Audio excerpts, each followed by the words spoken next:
ఎప్పుడే గూడా కాన్సంట్రేషన్ రిస్క్‌ని లిమిట్‌లో పెట్టాలి. అంటే ఏం లేదు.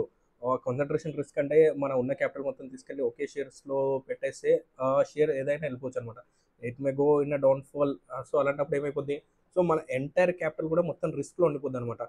సో, అందుకని చెప్పేసి మన ఎంటైర్ ఇన్వెస్ట్‌మెంట్ సింగిల్ షేర్స్‌లో మాత్రం అస్సలు పెట్టకూడదనమాట. కాన్సంట్రేషన్ రిస్క్ అది ఎట్ ఎనీ పాయింట్ ఆఫ్ టైమ్‌లో రావచ్చు, రాకపోవచ్చు. But we need to be in a safe side అనమాట.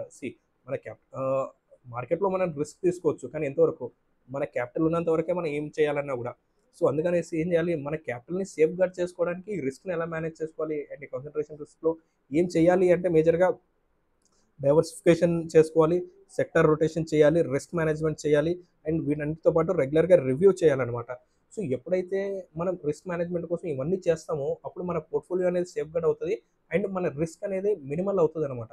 సో, అలాంటప్పుడు ఏమైపోద్ది మన క్యాపిటల్ సేవ్ అవుద్ది. అండ్ మన యొక్క ఫ్యూచర్ ఫైనాన్షియల్ గోల్స్ ఏవైతే ఉన్నాయో, అవన్నీ మనం చాలా ఈజీగా అచీవ్ చేయగలుగుతాము.